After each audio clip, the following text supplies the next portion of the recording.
You're now tuned into the hottest podcast in the world, the Stay Woke Podcast, right here on the SonicBreakdown.com. Man, it's time to wake up. Get this cake up. Only thing I care about is switching. Welcome back to another Stay Woke Podcast. This is D. Ray Brinson, and you know the Stay Woke Podcast is presented by the SonicBreakdown.com. So head over to the SonicBreakdown.com and check out our reviews, articles, and you can also listen to the podcast through the SonicBreakdown.com as well. So let's get right into it. And today is going to be another part of the series of our Jay-Z footnotes from the title videos that he presented for his album 444. And today's topic or today's section is going to be specifically covering the footnotes for Many-Faced God. And we have two special guests that's going to help kind of round this conversation out and this discussion out. And we have Spencer. How's it going? And we have Reddy. Yeah. Thanks for having me back once again. So I want to say, first of all, thank you guys for coming. And I know we're going to have a great discussion. But let's get right into what this discussion is about. It's titled The Moral Dilemma. And by watching the video of the Many-Faced Gods, it took me to this idea of the moral dilemma. And my interpretation of the title itself of Many-Faced Gods and what it felt like that video was saying was, as men, there's many layers to us. It seems in society's standpoint, they kind of subjugate us to a very limited range of emotions, thoughts, and feelings. And I felt like this video was expanding upon that and saying that, we're deeper than just those emotions. So let's begin with just masculinity and expressing emotions. Like, how do you feel? Because what I took from the video is that, and how I feel in society is that as men, we have to be hard, we have to be tough, and that's it. Have to be strong, and that's it. Right. Do you feel that's accurate representation? And two, do you feel like that should be how masculinity and men expressing their emotions should be? I think it started off, or a lot of that started off as a survival instinct and mechanism. And then as society changed and things got improved and upgraded and things of that nature, and society began to evolve, the same attitude was still carried over, but at this point now, it's usually at a detriment because it's not needed in the same way. We're not in a hunter-gatherer society. We're past that. We're in industrial, civilized, position. So in some ways, the way it's manifested is bad. So you'll have things where it goes past being competitive, and it's just kind of overall aggression. So, and the problem with overall aggression is, especially that's done towards women or done to or other really anyone. There's usually consequences to that. There's always consequences. So, in many cases, the idea of what quote unquote makes a man is kind of a very skewed version. That's kind of built on these stereotypes of being very aggressive, being very strong in the traditional physical sense, not showing emotion, because the idea of showing emotion is a weakness. Like all those things, essentially to kind of reinforce what makes a man, but is also the same type of things that people would attribute to being, say, a warrior, or a soldier, and that's really, I think what the problem is, where the line kind of needs to be drawn in some cases, because it's not cutting yourself off from emotion in every situation is going to be detrimental to you, because that affects how you make your decision making, that affects how you approach other people. There's a lot of complications to that. So, but I think you made two different points that I want to point out. Was one, I don't believe masculinity. I think we confuse masculinity and testosterone, which are two, similar things but different things. When we think of masculinity, a lot of times people, like you said, think of this aggression. Think about this overwhelm. I need to be strong. I got to be powerful. But that's more on the testosterone kicking in. That's those hormones that making you want to do above and beyond. But when I think of masculinity, I think about the kind of, like you said, the prehistoric concept of the warrior, which is you don't cut off your emotions, but you just only show the emotions that need to be had, which is usually the ones that would be beneficial when you are potentially trying to kill something, like rage, anger, drive, determination, straight passion. Those particular emotions are the emotions that for a man is good to show. He's passionate. Look at that young black man. He's passionate. You hear stuff like that all the time, or No, you don't hear that. Well, hear- in our you hear community, that. I'm talking Now- about in the communities of color, you hear that when we talk about our people. But And when I it comes just- to the other side, no. I just want to touch on that real quick of that statement. And the reason why I said that is because a perfect example of that is with Stephen A. Smith. Stephen A. Smith, they call him Screaming Stephen. But if you take Mad Dog Russo, who's also on the radio, he's yelling and screaming and doing the same thing, but he's considered passionate, where Stephen A. is considered screaming and aggressive. So but- I just wanted to throw that in as in because society does you. view Blacks and other colors There is a differently. racial divide between what is considered passionate and what's considered aggressive. But continue with your Okay, point. let me I preface just wanted to- myself in the matter of when I was saying that it was predominantly in the black community, talking about the black community. Because when we start putting in those views of masculinity and males, and a good example, I'm kind of glad you brought that up, is because my coworker, my actual boss, he's a gay black man. He's in a position of a director, and he's the only black man in the whole entire of all the directors, period. And so his masculinity kind of got tested because the other white gay directors, which is all the rest of the directors, kind of thought that since he was gay, he was going to have a certain level of unison thought. But when he came in, he still showed that his blackness with his masculinity still comes together, where I'm not going to just fall in line. I'm not going to be a bitch and get underneath you because I'm still a strong black man. I may be gay, but I'm still going to do my own thing. So when he speaks out in passion against you doing something negative against the black community, the funny thing is he got written up for being an angry black man.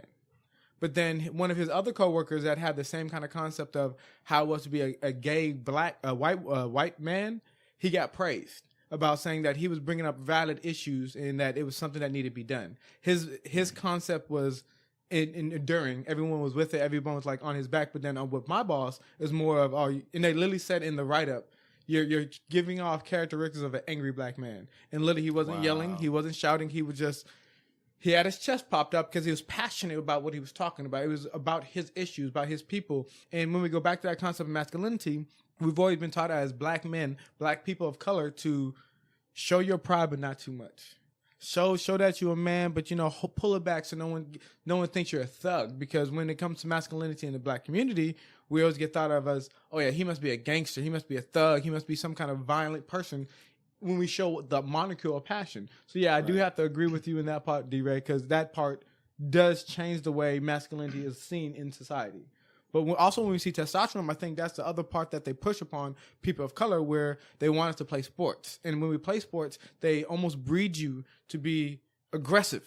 They want you to be in someone's face because you have to have that passion to play the game. So it breeds certain mentalities where it's more the survival of the fittest of the stronger ones, not the smarter ones, though. That a lot of times we'll get to these higher echelons of power because it's easier to control somebody that doesn't have the same level of overall awareness of themselves and intellect, yeah, overall awareness of themselves and intellect of the community. So we see that a lot when we look at our sports players. But then when you start to see those ones out, and I'm going to play this one time, Colin Kaepernick, where he's an intelligent black man and he's not going to fall into the mental show of you controlling me because I am a man. I'm a grown man and I'm going to show you what I believe despite what may happen to everything else. So it's just that different viewpoint when we see what man is and what masculinity is, and then that difference between testosterone and masculinity to me. I think that's the difference with testosterone in regards to aggression versus having determination and confidence. And I think that's the qualities that Colin Kaepernick imbues the most, is the fact that he has been sticking to his point and fervently and has been able, not even just sticking to it, but been able to articulate it and then show up in a lot of other ways outside of just talking. So backing up all of his action as and well. I love that because as Trump attacked him, attacked his everything about who he was as a man, he didn't feed into that BS. He was like, you know what, you go ahead and attack me, I'm going to go help this nonprofit. And I'm just gonna kept go help doing the this work. community study. He did the work, and that's the embodiment of when I think masculinity, what it should have evolved into, instead of the more aggressive, angry thug or gangster type, but more of, I have value and I want to give it back to my community to raise the next group of young men. Right. So my question to both of you then is, if you had to redefine what it is to be a man, what would your definition of that be? taking out society's views, taking out everything, and you only can do that to a certain extent because it always is going to have an impression on you, but as best you can. And I can go first while you guys ponder it. For me, what I consider the definition of if somebody were to say, how can you tell person B, who's a man or a male person, how would if you were to say, D-Ray, how do you say he's a man versus he's not a man? My definition of what would make him a man is, one, having an understanding of who you are, regardless of what society sees you as. Have an identity of yourself. Because to me, I don't think you can be a man if you don't know who you are. If you're still searching for who you are, you can't be the man you're supposed to be because you're finding that person. So that's part of my definition is one. So understanding who you are, being okay with who you are, and then understanding what you value as important and sticking to that idea, that believes those principles. And when I say that, I also want to preface that by saying, I don't mean blindly staying by it. When new information comes in, your opinion should change. Right. If the new information is valid to changing that opinion. So that also to me makes you a man, as well as admitting when you're wrong. Understanding and admitting when you're wrong. And I think those are things, and now those qualities that I said, I think, it's very multi-layered, but I also think some of those qualities that I mentioned in there does not specifically just stick to being a man. It can also be being to a better person or whatever. But I think you have to have those qualities for me to be defined as a man. And I'm not talking about just male, not just chromosomes. I'm talking about actually embodying the idea of being a man. That's on the fly, quick. Okay. But that's what I'm thinking. So what do you guys think? Let me piggyback off that. Because I do like a lot of the points you brought up. And I think something that could be added to that is learning to accept responsibility and understanding when things are greater than yourself. I think that is something that is also a quality of a man. Is understanding I may not be the main character of my own story, to put it in a different space. So, or understanding when is the time to follow versus when is the time to lead. That's perfect. I definitely agree with that because I do think to piggyback off of your point as well is that part of being a man, or my definition of man, and my definition is going to be different than everybody else's, and is different than Spence's and different than Reddy's, I assume. But hopefully we can come up and like I said, like you adding that, I think that's a great point as well. But I think that also goes into just being a leader. And I think part of being a man is being a leader, and part of being a leader is exactly as you put it. A leader has to know when to follow and when to lead,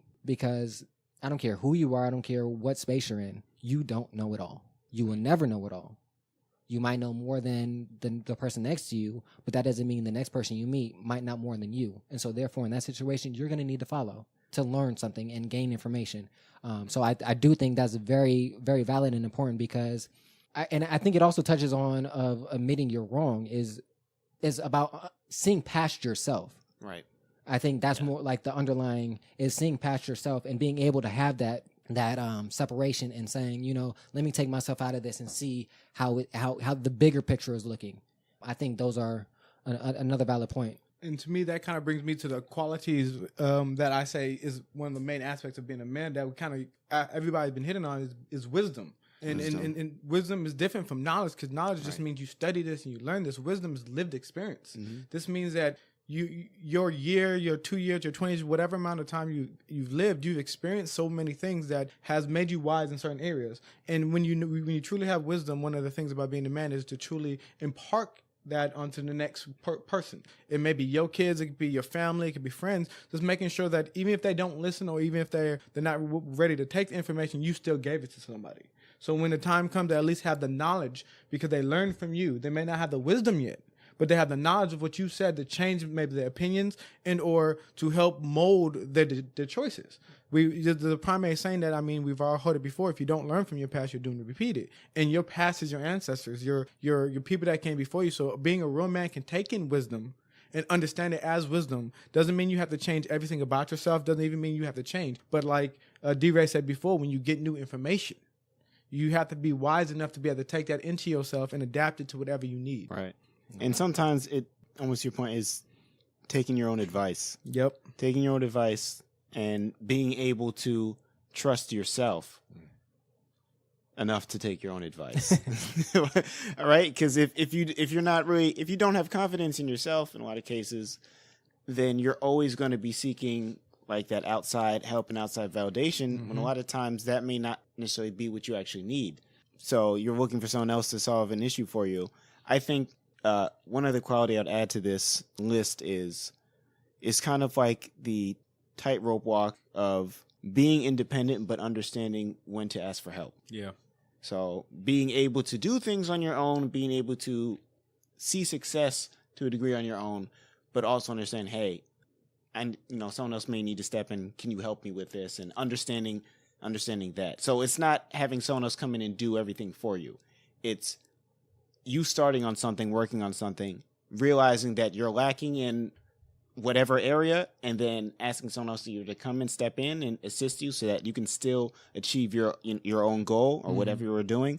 I think that really speaks to being a man, coming, understanding where your faults are at and being able to work towards something else still around that. So being self-sufficient until you get to a point where you can't be self-sufficient, and you are, like as you said, wise enough to say, can you help me with this? right. And I think that's very big. Hey world, we wanted to take a quick break from this episode to remind my woke folks about a friend / family of the podcast, Andrea, who has her own podcast.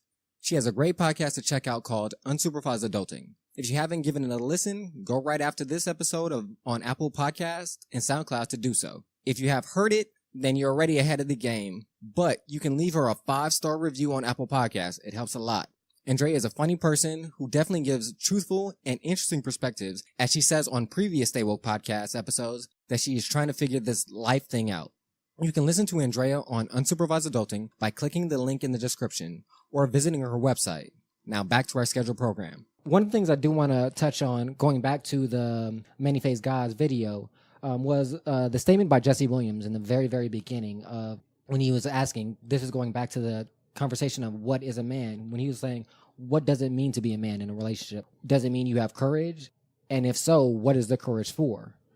If it means being physically strong, does it mean being a leader? Because, and he said it in here that, the most physically strong people that he's met have been the weakest. And we know through psychology that not in all, again, I'm not generalizing everybody that works out or everybody that's a bodybuilder, but there are people that tend to work out heavy and focus very stringently on their physical appearance, making it physically strong to mask the insecurities that they have inside. It's kind of building armor around what you really can't build armor around. So I want you guys to touch a little bit on that, about the idea of society thinks that men have to be physically strong. You have to be strong in almost every aspect of the word. How do you think that affects us? And how do you think that affects our idea of what we ourselves internally determine is as masculine? There was a point that you said that I really want to go back to that I thought was amazing, which was the concept of being physically strong to hide your pain.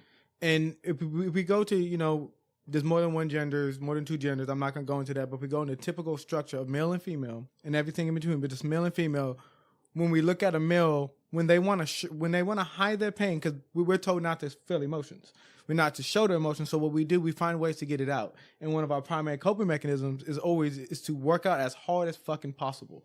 So you see this usually a lot of times in physically training, where people are, when they get upset, when they start having problems at home and with a girlfriend, boyfriends, friends and families, you see them like, I need to go hit something. So instead they go to the gym. And you see these people that are ridiculously physically strong, but because most of it was running away from their mental anguish or their emotional anguish, that their mental stability is weak.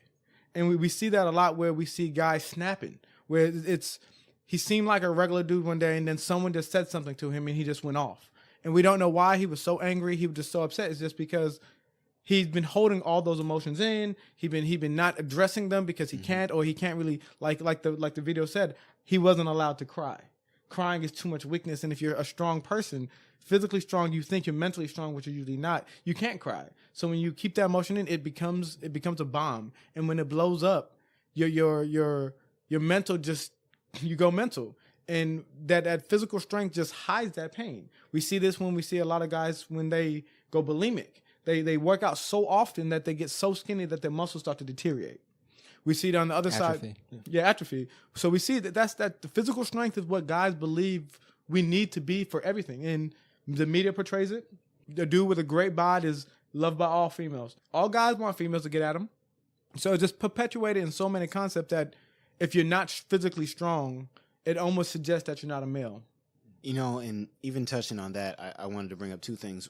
One thing you mentioned in terms of people that are, you know, stressed out from other things in their life and using working out as a coping mechanism. That's actually in a lot of ways that is therapeutic in terms of like, I know in particularly with like anxiety and depression, Yep. Yeah. that's one of the things is just exercise helps that gets the right chemicals and endorphins going. Get the So- endorphins going, Exactly. gets all your blood flowing. yeah, so it works in that aspect, but Moderation. it's moderation and understanding Limits. your limits to things. So it's if you're working out a specific muscle, it's going to get to a point where you can't really improve upon it anymore, and then anything past that is only just going to damage it. Yeah, the body has limits. The body has limits. Now, if you spend a lot of time, as Reddy pointed out, D-Ray, as you pointed out, just kind of on the physical, but you're not really focusing on whatever, you know, emotional state you're in, and that's a wreck. It's just almost like you're saying, Reddy, it's like a pressure system. Like, so if you're putting all the pressure on one side, then something else has to give someplace else. Like that's just the law. That's how it goes. So when one side has not really been taken care of, it's like squeezing a balloon. And so it's like you're going to get more pressure on one side, whatever. And eventually, you know, something's got to give. It always is something that's got to give. A lot of times it's a very strong emotional outburst. That's where the aggression comes from. And then usually that's followed up with maybe something physical because that's the main way To get your emotions out. Yeah, to get your emotions out. You're used to that, so it's muscle memory. Yeah. You know, but if you focus more on, say, the people that you aspire to be with or that you're interested in like kind of attaining versus it being something physical, it's like, okay, I'm going to focus on, say, my role models like maybe an Albert Einstein or something like that. And you just put everything into, you know, say getting book knowledge, whether you're studying physics, math, or whatever, that is where you're going to go. So you may be a lot more intelligent in terms of, you know, maybe knowing concepts and gravitating to things. But again, there's like kind of three sides to this. So, you know, you have, you know, kind of your book smarts, you have your emotional well-being and understanding that. And if you're still tapped out of that, you know, it will essentially kind of lead you into a spiral because now you're smart, but you're not really utilizing everything else that's around you. So it's in a lot of ways it can back you into its own corner. Because it's emotional intelligence, which a lot of people don't get. It's to be in control and understanding your emotions. Others is the actual level of intelligence. You can't. We see this a lot when we have certain people that have learning disabilities, right, or autism and stuff like this. When they look at facial features, they can't tell if you're happy, sad, or indifferent. It looks all the same. That's a level of certain emotional intelligence. When you can look at someone's face, you can say, I'm crying, so damn, I must be sad. Understanding those concepts and Understanding the difference between a sad cry and a happy cry. because that happens when that first happens to people. People are like, oh my God, it's real. But when it comes to males, where we're taught and told to be able to identify it, but not to show it. So when you don't show it, it makes it harder to identify because you're so used to hiding it in yourself. You don't know how to use your own intelligence and your own brain itself to identify it in other people. Or if you do, you don't know how to address it because you're so used to muting your own emotions that you start to forgetting how to deal with emotions in the correct way for other people. Knowing that other people have addressed and used emotions differently. And a point that you said earlier that I thought was so amazing that everyone always forgets is the brain is a giant fucking muscle. In every capacity, it is fucking muscle. Right. And each aspect of your brain is just like a part of a muscle. If you leave your arm on the couch for like 8 hours and you don't move it, what happens? When you start moving it, it feels all weird. It may go dead. With your brain, if you don't use things like you don't use your memory often, you start to realize my memory's starting to get a little bit worse because your brain needs that constant usage. Right. And when it goes back to guys, we're told a lot of times you don't really need your brain. You just need to look good, be able to pick up heavy things, and be successful. So we stop using certain aspects of our brain. So we always use that as that's a female-based concept. Why should I cry? Why should I address emotion? Why should I'm having a feeling right now. You know what? Just pack it inside. And when you start telling your brain that so often, this is why we start getting to these like high blood pressure, because your brain is a muscle. It controls the rest of your body. If your brain can't handle what you're doing and what's going on in yourself, it finds physical ways to relieve some of its own stress. This is why you get heart attacks. This is why people get brain aneurysms. It's because it's stress. Yeah. Your brain cannot handle it because you are not addressing it, or you are not able to handle it. It goes back to the basic principles of physics. Energy isn't created or destroyed. So the emotion that you're having, that's a form of energy. If you're bottling it up, you're not destroying it. So it has to go somewhere. And then, as Reddy explained, that can be manifested into other things, cancers, aneurysms, multiple medical conditions that are expressing that stress, that emotional buildup through other areas, as well as mental health. As well as mental. I mean, it's health. That's Yeah. it's another expression of that energy. And everything that you were saying, Reddy, to me indicates and points to the same thing as well as you, Spence, as well, is points to what Trevor Noah says, that about the statement that he had was, men are damaged by our perception of what a man is supposed to be. Right. So just like you were saying, we're taught that we're not supposed to feel these emotions. We're not supposed to cry. We're not supposed to, we're supposed to be strong for our women, our children, our families, for everybody. So that perception, to me, I agree with that 100%. And I'll take this a little bit personal, and I'll take it on two fronts. The first front that I want to say is, for me, a lot of times, because I'm very, I guess, in tune with my emotions and how I deal with them, and I did block them out and kind of held them in. I've learned to be more expressive and finding ways to express that in positive manners. But for me, especially in relationships, it made it hard for me to understand, as you were saying, to point, like, why are you upset about it? Okay, you're upset. It's over. Why aren't you moving past this? Because, again, my perception is that's how I was taught to deal with emotions. So why aren't you doing it that same way? It took some rethinking and understanding that, yeah, everybody deals with emotion differently. They express it differently, and that doesn't make them wrong. That doesn't make you right. And so that was just a learning process for me. And then the other aspect of it that I wanted to touch, that I said that is personal as well, is about going back to the physical thing. I got to my physical peak of strength, fitness, and working out after the passing of my mother. And to be honest with you, not until very recently, coming up with the concept for this podcast, thinking about it, did I realize that's why I was at my peak at that point. I was masking my depression, my sadness, the loss of my mother, and I was pouring that into physical exercise. I was working out 2 times a day, 2 hours per session, and then doing abs in the morning, abs at night, running. Like, I basically was doing so much physical stuff that I didn't have any time to think about it. Yeah. I was just so physically tired. Literally running away from it. Yeah, I was and that's exactly what I was literally running away from it, saying, well, I'm gonna work this out.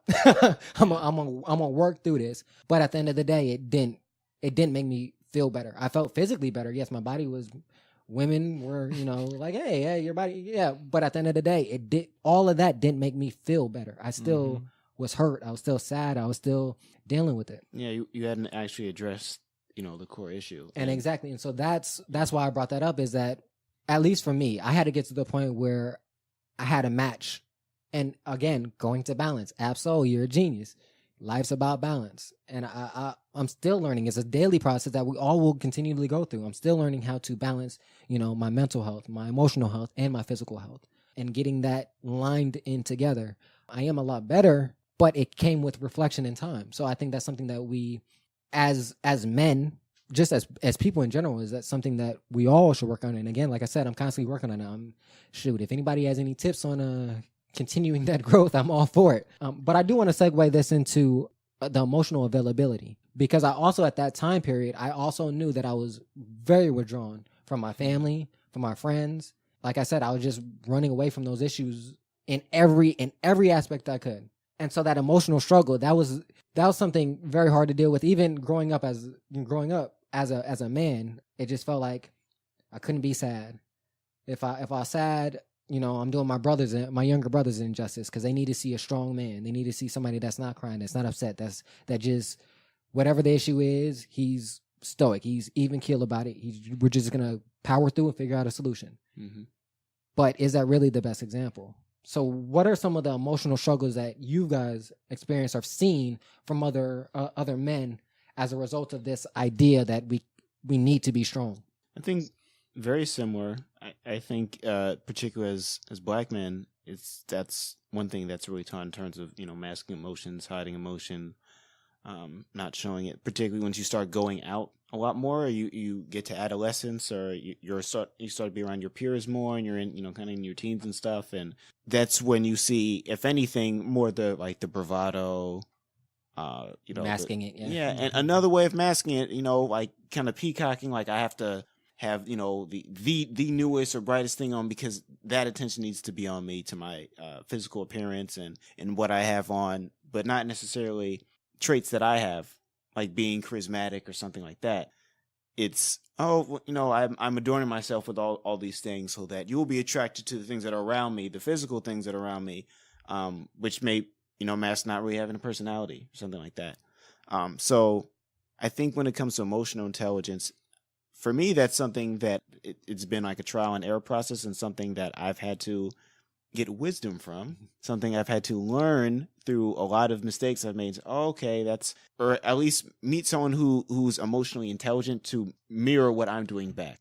So a lot of things, for example, that I would think would be a acceptable response to something when I'm upset is what I learned would be considered passive aggressive. Mm-hmm. And so it won't necessarily be I'm jumping in someone's face, but I may make a comment, or I'll do something petty that indicates that I'm upset about something without saying or addressing what the issue is. Mm-hmm. In actuality, I'm mad about this, and now I may start picking at you about something completely separate from that. But what I'm upset about is what counts as the catalyst. So I'll have to find something else to pick at you for. Another thing is I know, like with my family and just a bunch of my friends, I've always grown up with people who are just always just kind of cracking jokes and just like racking all day, just dissing each other. Like I'm so used to just people just going back and forth, and it's like I gotta find something about you to make fun of. Like it doesn't matter what it is, like, but we always have to have a back and forth. So I'll go back and forth with my friends, go back and forth with my cousins. Jonesing all day. All day. on the bus, on the playground, wherever, like whenever, even when wherever. You're kicking it, just all day, just going. Oh, jokes are flying. So it's constantly being on playing defensive versus offensive, so you're always kind of watching your back. So, all right, let me not act up. So give somebody else something to make fun of. Ammunition, right? Yeah. You don't want to give anyone else any ammunition against you, but at the same time, you are also always looking. You're hyper vigilant about what everyone else is doing, just so you can get them. Just that mental check note. Okay.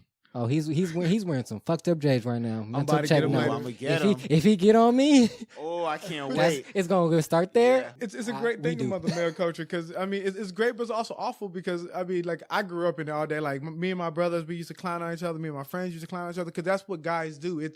Most of the time, it's always light ribbing. It's like I'm just fucking with you, we're having fun. But behind every statement is some glimmer of truth. Yeah, it doesn't matter what you say. There's some glimmer of truth, and that's how real most men, even like grown. I see this in old men, like old 60, 70, 80 and above. Mm-hmm. That's how they express their emotion toward each other. Is a little bit of light ribbon, getting at you. Yeah. I'm but like, bruh, your hairline really looking like that right now, and it really could mean it's on point, but it's just me messing with you as a friend. Yeah. But that's also how guys get that a little bit more of that quote unquote shell.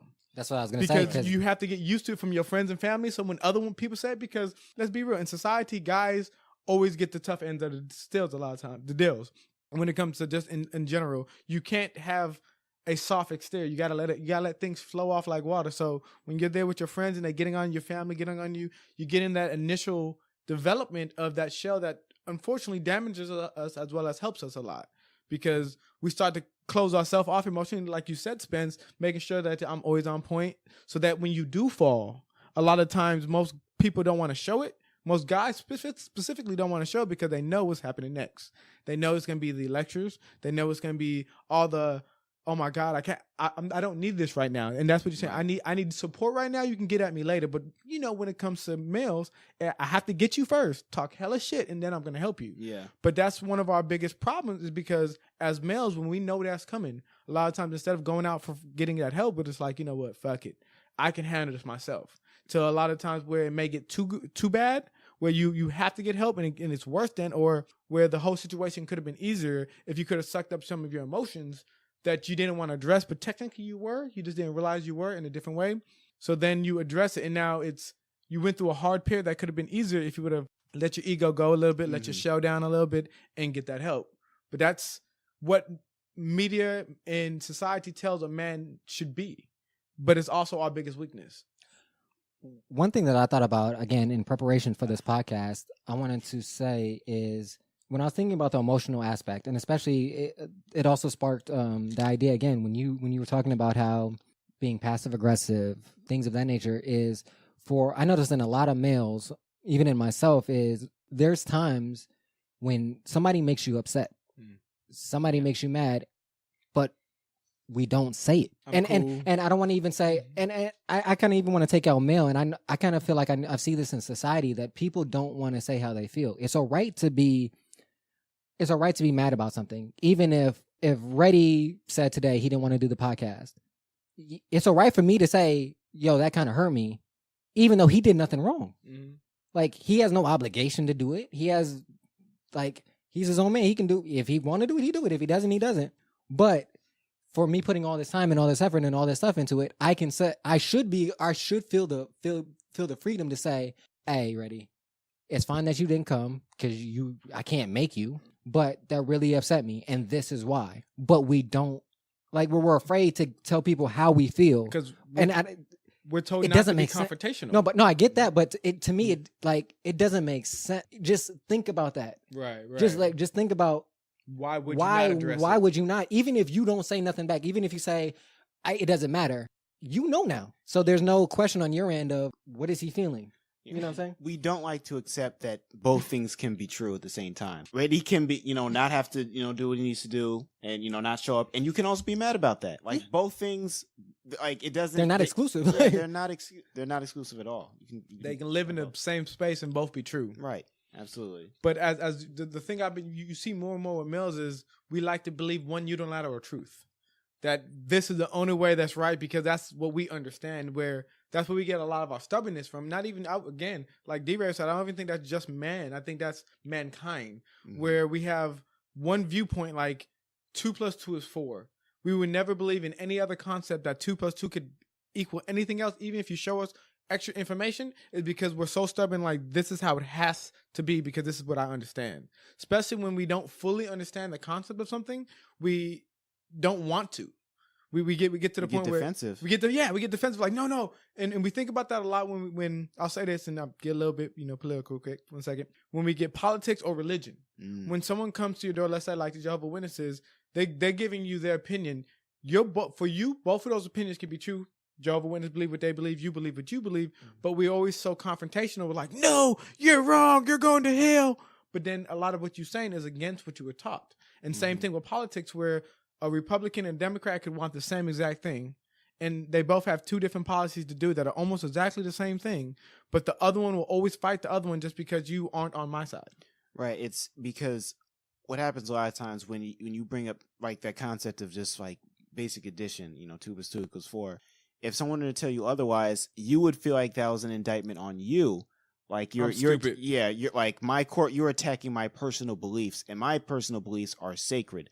Therefore, I will get defensive and emotionally attack, and that's exactly what happens with any discussion around religion and politics. But which is why the conversation usually doesn't go. It's very well. Yeah. But doesn't that point back to insecurity?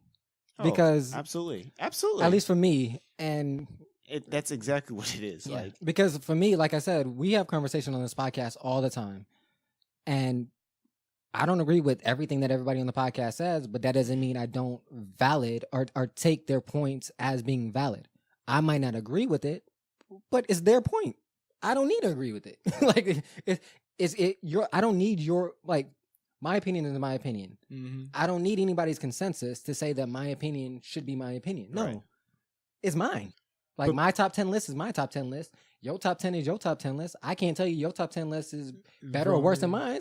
It ain't mine. But for some reason, people want to have this notion an opinion is fact.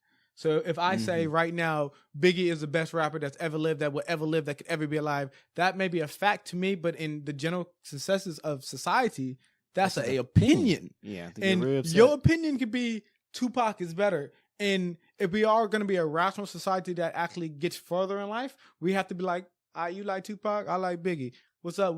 Why do you like him? And have that discussion instead of going, you know what? Fuck you, bro. He ain't shit. That instant anger, like we talked about, it's the emotion that we like to go to. It's the easiest emotion to.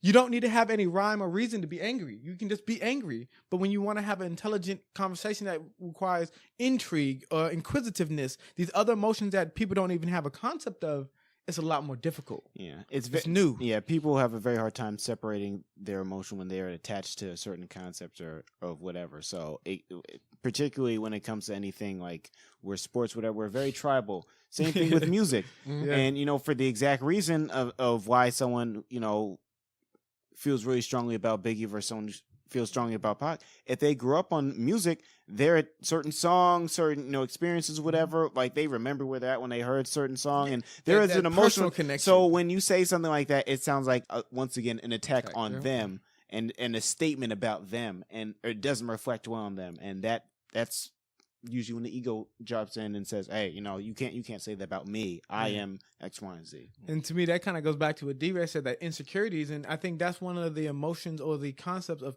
mankind that we don't like to address, where everyone wants to say, I'm perfect, especially when we think about Twitter and all these, social media. Instagram. I have to be perfect. Yeah. But I've talked to so many women where everyone knows, like, hey, this is my good side. Why? Well, because I have this tiny little mole right here on the left side that, don't need to be seen. It's the insecurity that now she believes that she's not as pretty because of that one thing. Or the concept of, I know me, who I am. I'm a talkative person. And if I would have insecurities about talking, that may make me talk less or it can make me talk more. But I would never address it because addressing it makes me uncomfortable. And we don't like to be uncomfortable. And addressing insecurities from looks, physical to emotional to psychological makes a person uncomfortable. So we try to avoid it. But the greatest change comes when you're uncomfortable. Goddamn right. So we have to, as Greg Popovich said, tying this back to sports, we have to have uncomfortable conversations. Come back next Friday to hear the conclusion of this Stay Woke podcast episode. Definitely come back and take a listen for that. We drop a new episode every Friday, so subscribe on Apple Podcast or our YouTube channel, The Sonic Breakdown, or follow us on SoundCloud. And you know our motto, live, listen to some great music, and above all, love more. We out.